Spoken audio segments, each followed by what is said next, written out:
Lyra's eyes opened slowly, awareness returning in fragments. The air was thick with the scent of fur and something metallic. Blood, perhaps, though not her own. Her body ached, every muscle protesting the previous day's ordeal. But as consciousness fully claimed her, she realized something peculiar. She was warm. Unnaturally warm for someone who'd collapsed in the frozen wastes of Crovar Prime. She didn't move. Years of survival training had taught her to assess before acting. Her breathing remained steady, controlled as her eyes adjusted to the dim light filtering through what appeared to be a cave entrance. That's when she saw them cubs, dozens of them.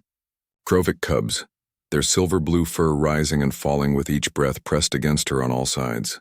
Their bodies created a living blanket, their combined heat a shield against the planet's killing cold. But it wasn't just the cubs. Beyond them, arranged in a perfect circle, lay the elite guard. She recognized their armor, the crimson plates of the Krovic Imperial Guard, warriors who had slaughtered entire human colonies without mercy. Each guard was massive, easily 3 times her size, their clawed hands resting on weapons even in sleep. They faced outward, a fortress of flesh and steel with her at its center. This made no sense. Lyra's mind raced through possibilities.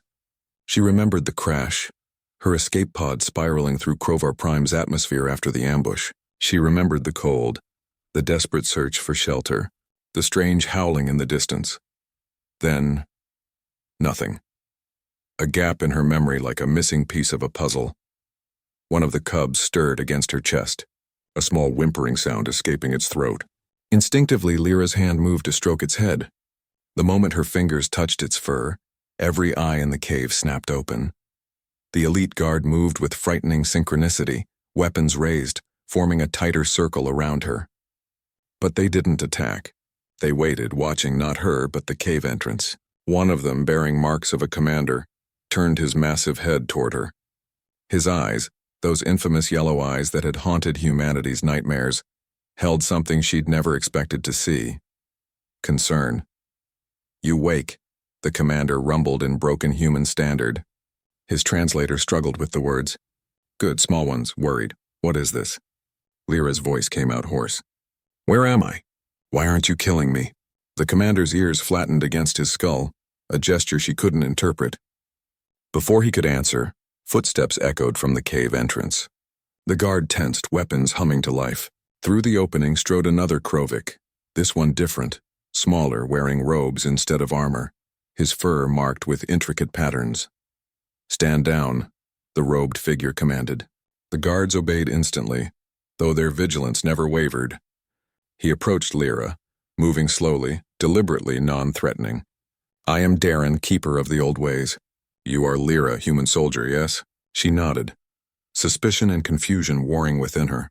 "How do you know my name?" Darren settled onto his haunches, his posture unthreatening despite his size. "Your identification tags. We found you half frozen, dying in the wastes. You were unconscious when the cubs found you." "The cubs?" Lyra looked down at the small body still pressed against her. "Orphans," Darren explained, his voice carrying unexpected weight. "From the colony your people destroyed on Sector 7. We evacuated them here to this sanctuary world away from the war." The words hit Lyra like a physical blow.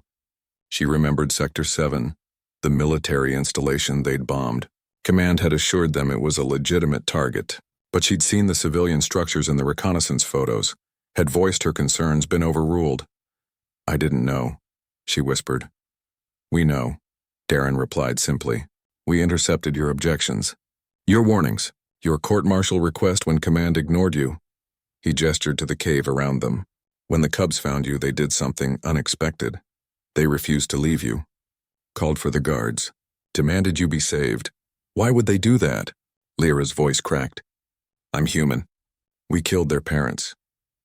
Darren's expression, if such alien features could be read, seemed almost sad.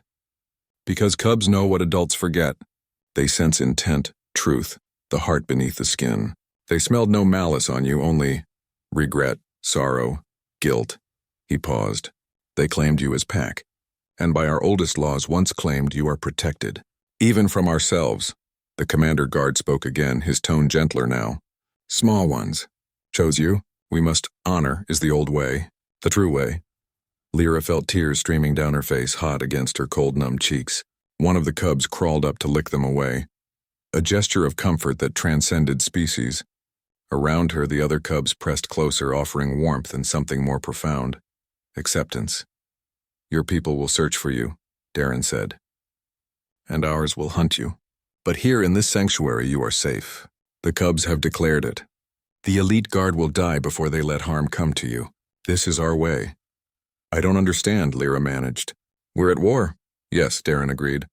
"A war started by leaders who forgot what these cubs still remember. That mercy, protection, compassion, these are not weaknesses. They are the highest calling of any sentient being." He stood, towering over her. "You humans have a saying, yes? Humanity, fuck yeah. A declaration of your species' resilience, courage, stubbornness." Lyra nodded slowly. Darren's expression shifted into what might have been a smile. "Perhaps it is time both our peoples learned that true strength lies not in conquest, but in choosing mercy when vengeance would be easier. In protecting the innocent even when they belong to the enemy. In this cave, human, you have shown us that humanity at its best is worth celebrating. And we have shown you that even monsters can honor the old ways." As dawn light began filtering into the cave, Lyra understood. She was a prisoner, yes, but also a protected ward, a symbol, a bridge. The cubs around her stirred, yawning, their simple trust a rebuke to the hatred that had consumed both their peoples. She thought of the irony, that she, a soldier who'd tried to prevent atrocity and failed, had been saved by its victims. That humanity's ruthless reputation had been challenged not by strength, but by the simple act of orphaned cubs choosing compassion over vengeance. Perhaps, Lyra thought as she stroked the cubs' soft fur, this was humanity's greatest quality. Not that they survived impossible odds, but that they could inspire others to be better. Even in war's darkest hours, the elite guard remained vigilant, an unbreakable fortress around them all.